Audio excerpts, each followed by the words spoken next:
यहाँ पर हमें 815 को 2 बच्चों में ही बांटना है।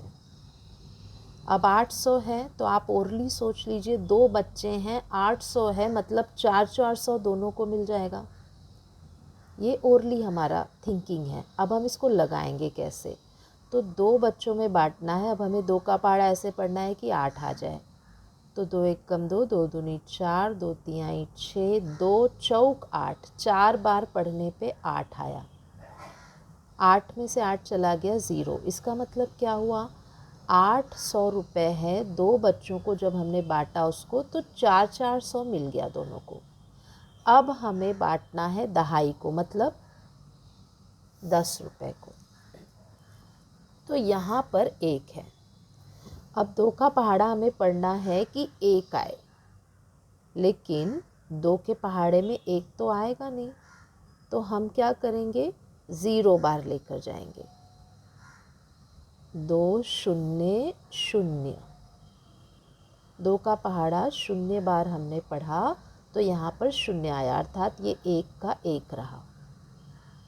अब इस 5 को हम यहाँ पर उतार लेंगे। अब ये 15 रुपये हमें बांटना है बच्चों को।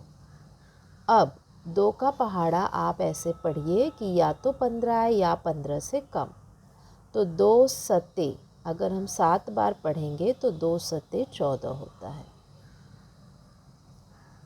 मतलब इस 15 रुपये को हमने बांटा 2 बच्चों में, तो क्या हुआ? 7 रुपये दोनों को मिला। 7 रुपये दोनों को मिला। तो 7 और 7 14 खर्च हो गए, और 5 में से 4 गए 1, और 1 में से 1 गए 0। ये हमारा शेषफल बच गया। अर्थात दोनों बच्चों को 407 इतने रुपए मिले। अगर आप इसको जोड़कर इसकी जांच कर लीजिए।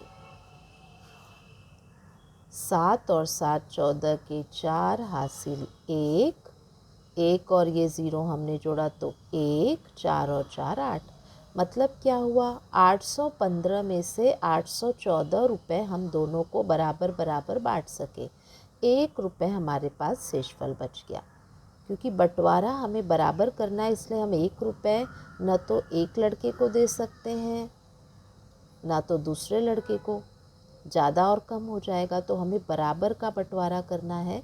अर्थात 814 में अगर हम 2 बच्चों में बांटे तो 407 उन्हें मिल गया। 1 रुपये हमारे पास शेषफल बच गया।